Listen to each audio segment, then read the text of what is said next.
Hi hello ನಮಸ್ಕಾರ. ಎಲ್ಲರೂ ಹೇಗಿದ್ದೀರಾ? ಐ ಹೋಪ್ ಎಲ್ಲರೂ ಚೆನ್ನಾಗಿದ್ದೀರಾ ಅಂತ ಭಾವಿಸ್ತೀನಿ. ಇವತ್ತು ನಮ್ಮೂರಲ್ಲಿ ಬಿತ್ತನೆ ಮಾಡ್ತಾ ಇದ್ದಾರೆ. ಸೊ ನಾನು ಬೆಂಗಳೂರಿಂದ ಹೊಲಕ್ಕೆ ಬಂದಿದ್ದೀನಿ. ಹೇಗಿದೆ ನಮ್ಮ ಹೊಲ, ಯಾವ ರೀತಿಯಾಗಿ ನಾವು ಬಿತ್ತನೆ ಮಾಡ್ತೀವಿ ಏನು ಅನ್ನೋದನ್ನು ಈ ಕಂಪ್ಲೀಟ್ ಬ್ಲಾಗಲ್ಲಿ ನಾನು ತಿಳಿಸ್ಕೊಡ್ತೀನಿ. ನೋಡ್ತಾ ಇರ್ಬೋದು, ಬೆಂಗಳೂರಲ್ಲಿ ಫುಲ್ಲು ವೆಹಿಕಲ್ ಸೌಂಡಿಂದ ತಲೆ ಗಿಮ್ಮಂತಿತ್ತು. ಈ ನೇಚರ್ಗಳ ಮಧ್ಯೆ ಹಕ್ಕಿ ಪಕ್ಷಿಗಳ ಸೌಂಡು ಫುಲ್ ಒಂಥರ ಖುಷಿ ಕೊಡ್ತಾ ಇದೆ. ಯಾವಾಗಲೂ ಬಿತ್ತನೆ ಸ್ಟಾರ್ಟ್ ಮಾಡೋಕ್ಕಿಂತ ಮುಂಚೆ ಜೋಳ ಪೂಜೆ ಮಾಡ್ಕೊಂಬರೋದು ನಮ್ಮ ಸಂಪ್ರದಾಯ, ಆಚಾರ ಆಗಿಬಿಟ್ಟಿದೆ ಆಲ್ರೆಡಿ.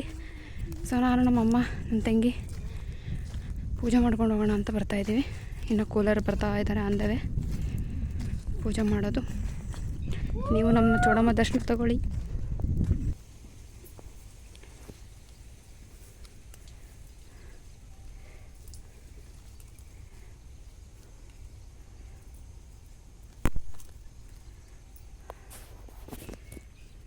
ಒಂದೆರಡು ಹೂವು ಅರಿಯೋಣ.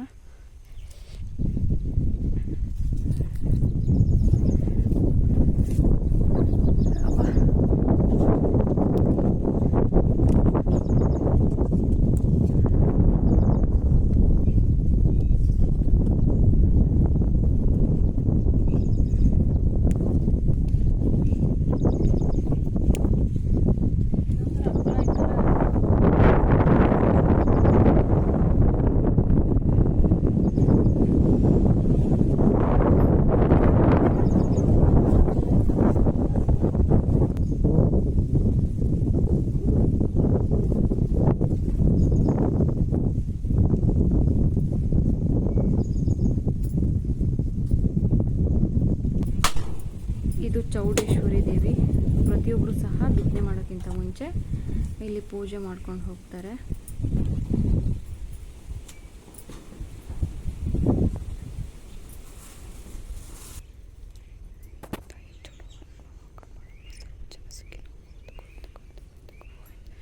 ಜೈ ಶ್ರೀರಾಮ್, ಜೈ ಬಜರಂಗಿ.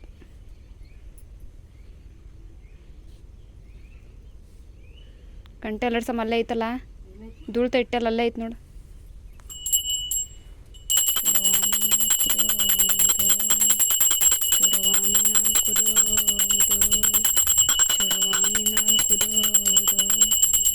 ಫೈನಲಿ ಪೂಜೆ ಆಯಿತು. ಅಲ್ಲಿಂದ ಬಂದಿದ್ದೆ ನಮ್ಮ ಹೊಲಕ್ಕೆ. ಈಗಾಗಲೇ ಟ್ಯಾಕ್ಟ್ರಿ ಸಾಲುಗಳು ರೆಡಿ ಇದೆ. ಆವಾಗ ಏನು ಮಾಡ್ತಿದ್ರು ಅಂದರೆ ಹಸುಗಳನ್ನು ಎತ್ತುಗಳನ್ನು ಕಟ್ಟಿ ವ್ಯವಸಾಯ ಮಾಡ್ತಿದ್ರು. ಬಟ್ ಇವಾಗೆಲ್ಲ ಅಪ್ಡೇಟ್ ವರ್ಷನ್ನು. ಸೊ ಎತ್ತುಗಳ ವ್ಯವಸಾಯ ಹೋಗಿ ಟ್ಯಾಕ್ಟ್ರುಗಳು ಸಾಲು ಹೊಡೆಯೋ ಪರಿಸ್ಥಿತಿಗೆ ಬಂದುಬಿಟ್ಟಿದ್ದೀವಿ, ಎಲ್ಲ ಅಪ್ಡೇಟ್ ಆಗಿ. ಅಪ್ಪ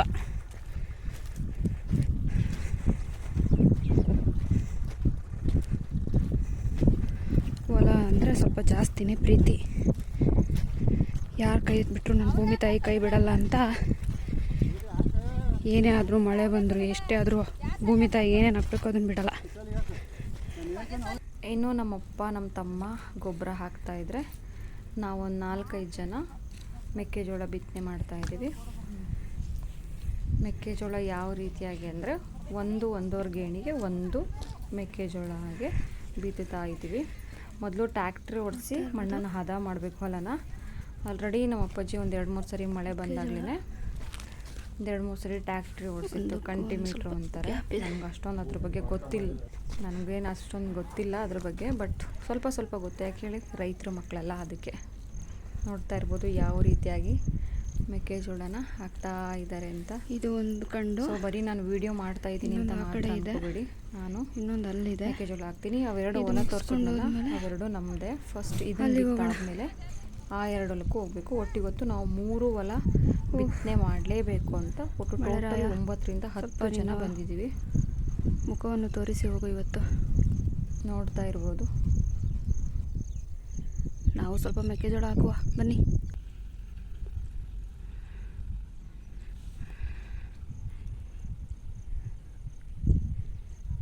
ಮೆಕ್ಕೆಜೋಳ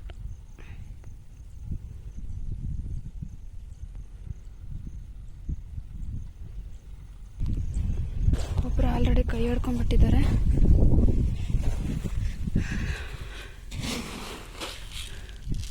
ಯೂರಿಯಾ ಅನ್ಸುತ್ತೆ, ವಯಸ್ಸಾಗಿ ಗೊತ್ತಿಲ್ಲ. ಗೊಬ್ಬರನ ಮಿಕ್ಸ್ ಮಾಡಿರೋದು, ಒಂದು ಯೂರಿಯಾ ಮತ್ತು ಇನ್ನೊಂದು 20 ಅಂತೆ. ಮತ್ತು ಮೆಕ್ಕೆಜೋಳ ಯಾವುದು ಅಂದರೆ ರಾಯಲ್ ಗೋಲ್ಡ್. ನಾವು ಪ್ರತಿ ವರ್ಷವೂ ಇದೇ ಬಿತ್ತನೆ ಮಾಡೋದು. ಸೊ ಚೆನ್ನಾಗಿ ಬರುತ್ತೆ. ರಾಯಲ್ ಗೋಲ್ಡ್ ಈ ಸರಿ ಯಾವ ರೀತಿಯಾಗಿ ಮಳೆಗೆ ಚೆನ್ನಾಗಿ ಬರುತ್ತೆ ಅನ್ನೋದನ್ನು ನೋಡ್ತೀನಿ, ನೆಕ್ಸ್ಟ್ ಅಪ್ಡೇಟ್ ಮಾಡ್ತೀನಿ. ಮೆಕ್ಕೆಜೋಳ ಹಾಕಿದ್ಮೇಲೆ ಎಷ್ಟು ಎಲ್ಲ ಮೆಕ್ಕೆಜೋಳ ಹಾಕೋದಾಯಿತು. ಅಲ್ಲಿ ಬದ ಕಾಣ್ತಾ ಇದೆಯಲ್ಲ, ಅಲ್ಲಿಂದ ಇದು ತುಂಬ ಲೆಂತು ಹೊಲ ಆಗಿರೋದ್ರಿಂದ ಅಲ್ಲಿ 2ನೇ ಲೈಟಿಂಗ್ ಕಂಬ ಕಾಣ್ತಿದೆಯಲ್ಲ ಮೆಡಲು, ಅಲ್ಲಿವರೆಗೂ ಇದೆ. ಸೊ ಆಫ್ ಡಿವೈಡ್ ಮಾಡಿಕೊಂಡು ಇದಿಷ್ಟು ಹಾಕಿದ್ವಿ. ಸೊ ಇದನ್ನು ಮುಚ್ತಾ ಇದ್ದಾರೆ ಇವಾಗ ಟ್ಯಾಕ್ಟ್ರಿಯಿಂದ. ಕೆಳಗೆ ಹೋಗೋಣ. ಫುಲ್ ವಯರ್ಕೆ ಆಗಿದೆ, ನೀರು ಕುಡಿದು ಮತ್ತೆ ಸಿಗುವ. ಬಾಯ್ ಬಾಯ್.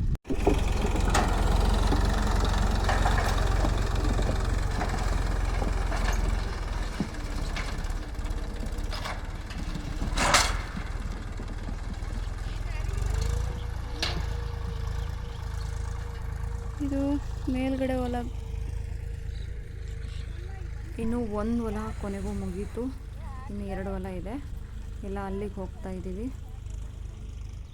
ನೋಡ್ತಾ ಇರ್ಬೋದು, ಎಲ್ಲ ಪ್ಯಾಕ್ ಮಾಡಿಕೊಂಡು ಇನ್ನೊಂದು ಗದ್ದೆಗೆ ಹೋಗ್ತಾ ಇದ್ದೀವಿ.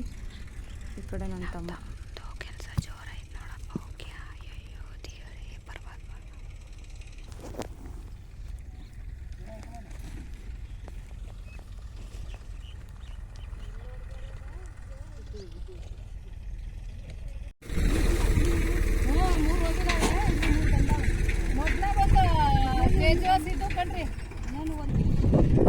ಇದು ಇನ್ನು 2ನೇ ಕಂಡು. ಇದು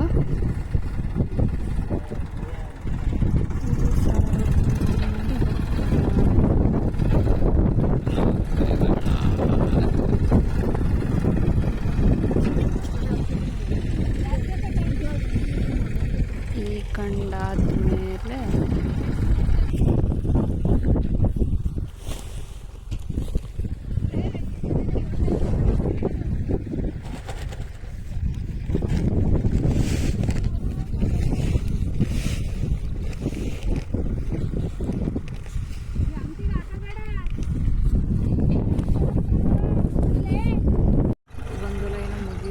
ಇದು 2ನೇ ಹೊಲ. ಸೊ ಬಿತ್ತನೆ ಮಾಡಾದ್ಮೇಲೆ ಅದನ್ನು ಕೊರಡು ಅಂತಾರೆ, ಅದನ್ನು ಮುಚ್ತಾರೆ. ಹಿಂದೆ 2 ವ್ಯವಸಾಯ ಮಾಡ್ತಿದ್ರು, ಅಂದರೆ 4 ಎತ್ತಲ್ಲಿ 2 ಎತ್ತನ್ನು ಸಪ್ರೇಟಾಗಿ ಕಟ್ತಾಯಿದ್ರು. ಅದು 2 ನೇಗಿಲು ಕಟ್ಟಿ ಅದರಿಂದ ಉಳುಮೆ ಮಾಡ್ತಾಯಿದ್ರು. ಬಟ್ ಇವಾಗೆಲ್ಲ ಚೇಂಜಸ್ ಆಗಿಬಿಟ್ಟಿದೆ. ಇವಾಗ ವ್ಯವಸಾಯನೇ ಕಟ್ಟಲ್ಲ, ಎಲ್ಲ ಟ್ಯಾಕ್ಟ್ರಿನೇ ಆಗಿದೆ. 2 ನೇಗಿಲು ಅಂತ. ಬಟ್ ಇಲ್ಲಿ ಒಂದೇ ಟೈಮ್ಗೆ ಟ್ಯಾಕ್ಟ್ರಿ ಇರೋದ್ರಿಂದ 5 ಸಾಲು ಬರ್ತವೆ. 5 ಸಾಲು ಒಂದ್ಸಲ 5 ಮಕ್ಕಳಿಗೆ ಬಂದು ಅದಕ್ಕೋಸ್ಕರ ನಾವು ಜಾಸ್ತಿ ಜನ ಹೆಣ್ಮಕ್ಳನ್ನು ಸಹ ಮೆಕ್ಕೆಜೋಳ ಹಾಕೋಕ್ಕೆ ಕರ್ಕೊಬಂದು ತುಂಬ ಅಪ್ಡೇಟ್. ನಮ್ಮ ಮಕ್ಕಳು AI ಬಂದು ಯಾವ ರೀತಿ ಆಗ್ತಿದೆ.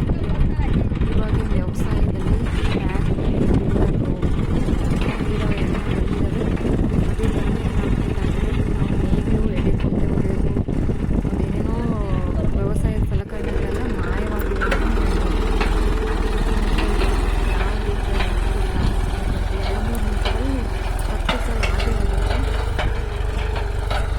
ಸ್ಪೀಡು, ಅದಕ್ಕೋಸ್ಕರ ನಾವು ತುಂಬ ಸ್ಪೀಡ್ ಆಗಿದ್ವಿ. ಇಬ್ಬರು ಗಂಡು ಮಕ್ಕಳು ಗೊಬ್ಬರ ಹಾಕಿದ್ರೆ ನಾವೊಂದು 5 ಜನ ಮೆಕ್ಕೆಜೋಳ ಹಾಕ್ತಾಯಿದ್ವಿ. ಒಳ್ಳೆ ಮಳೆ ಬಂದಿರೋದ್ರಿಂದ ಮಣ್ಣು ಹದವಾಗಿದೆ ಬಿತ್ತನೆ ಮಾಡೋಕ್ಕೆ. ಯಾರು ಕೈ ಬಿಟ್ಟರು ಭೂಮಿ ತಾಯಿ ಕೈ ಬಿಡಲ್ಲ ಅನ್ನೋ ನಂಬಿಕೆ ರೈತರದು. ಸೊ ಅದೇ ರೀತಿಯಾಗಿ ಭೂಮಿ ತಾಯಿ ಫೈನಲಿ ಎಲ್ಲ ಗೊತ್ತಾಯಿತು. ಫೈನಲ್ ಆದಷ್ಟು ಬೇಗ ಬೆಳಗ್ಗೆ ಒಂದು 10 ಗಂಟೆ ಹಿಂಗೆ ಹೊಲಕ್ಕೆ ಬಂದಿದ್ವಿ.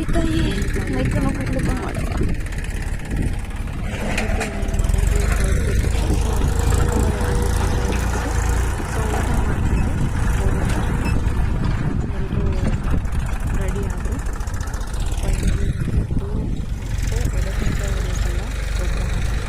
ನೆಕ್ಸ್ಟ್ ಊಟದ ಸರದಿ. ಬಿಳಿ ಜೋಳದ ರೊಟ್ಟಿ, ಅನ್ನ, ಉಪ್ಪಿನಕಾಯಿ, ಕೇಸರಿ ಬಾತು ಸಖತ್ತಾಗಿ ಕಾಣಿಸ್ತಿದೆ. ಮತ್ತೇನಪ್ಪ, ಪುಳಿಯೋಗರೆ, ಗೊಜ್ಜು, ಮೆಂತ್ಯ ಚಟ್ನಿ, ಇಷ್ಟು ಇವತ್ತಿನ ಊಟ. ಜೊತೆಗೆ ಕಾಳು ಪಲ್ಯ, ತೊಗರಿ ಕಾಳಿನ ಪಲ್ಯ. ಇದು ನನಗೆ ತುಂಬ ಫೇವ್ರೆಟ್. ಫೈನಲಿ ಊಟ ರೆಡಿ. ಉಪ್ಪಿನಕಾಯಿ, ಮೆಂತ್ಯ ಚಟ್ನಿ, ಕಾಳಿನ ಪಲ್ಯ, ಕೇಸರಿ ಬಾತು. ಫೈನಲಿ ಬಿಸಿಲಲ್ಲಿ ಊಟ ಆಯಿತು. ಮಳೆ ಬರಬೇಕಿತ್ತು, ಮಳೆ ಬರುತ್ತೆ ಅಂದ್ಕೊಂಡಿದ್ದು, ಬರಲಿಲ್ಲ. ಮಳೆ ಬಂದು ಚೆನ್ನಾಗಿ ಹಸಿರು ಬಂದಿದೆ. ಎಷ್ಟು ಚೆನ್ನಾಗಿ ಕಾಣಿಸ್ತಿದೆ. ಎಷ್ಟು ದಿನ ಆಗಿತ್ತು ಗುರು ಬೆಂಗಳೂರಲ್ಲಿ ಈ ಥರ ಗ್ರೀನರಿ ನೋಡಿದೆ. ನಮ್ಮೂರು ನಮಗೆ ಸ್ವರ್ಗ ಅಂತಾರಲ್ಲ, ಅದು ಮಾತ್ರ ಯಾವತ್ತೂ ಸುಳ್ಳಾಗಲ್ಲ. ಊಟ ಏನೋ ಆಯಿತು. ಫೈನಲಿ ಅಮ್ಮನ ಹತ್ರ ಅಡಿಕೆ ಎಲೆ ರೆಡಿ. ಇದು ಮೈಸೂರು ವಿಳೆದೆಲೆನೂ ಅಲ್ಲ, ಮಂಗಳೂರು ಅಡಿಕೆನೂ ಅಲ್ಲ, ಚಿಕ್ಕಮಂಗ್ಳೂರು ಅಡಿಕೆ ಅನ್ಸುತ್ತಲ್ವ, ಮಿಸ್ಟೇಕ್ ಆಯಿತು. ಫೈನಲಿ ಅಡಿಕೆ ಎಲೆ.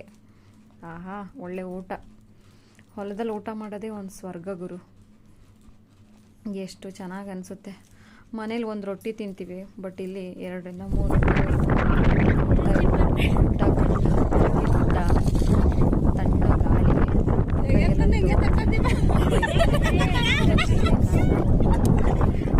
ಗಾಳಿ ಕಂಪ್ಲೀಟ್ ಆಯಿತು. ಫೈನಲಿ ಬಿತ್ತನೆ ಮಾಡೋಕ್ಕೆ ಊರಿಗೆ ಬಂದೆ. ಸೊ ರಜೆ ಇತ್ತು, ಅದಕ್ಕೋಸ್ಕರ ಬಂದೆ. ಬಿತ್ತನೆ ಮಾಡೋಕ್ಕೋಸ್ಕರ ಅಂತ ಏನಲ್ಲ. ಸಿಗ್ತೀವಿ ಮತ್ತೆ. ಭೂಮಿ ತಾಯಿ ಕೈ ಬಿಡಬೇಡಮ್ಮ. ಎಷ್ಟೋ ಜನ ರೈತರನ್ನ ನಿನ್ನ ನಂಬ್ಕೊಂಡೇ ಜೀವನ ಮಾಡ್ತಿದ್ದಾರೆ. ಕೊನೆಗೆ ತೋಟದಲ್ಲಿ ಪಪ್ಪಾಯ ಹಣ್ಣಾಗಿದೆ ಅಂತ ನೋಡಿದೆ. ಫೈನಲಿ ಬಾಯ್ ಬಾಯ್. ಎಲ್ಲೇ ಇದ್ದರೂ ನಮ್ಮೂರು ನಮಗೆ ಮೇಲು ಗುರು. ಬಾಯ್ ಬಾಯ್.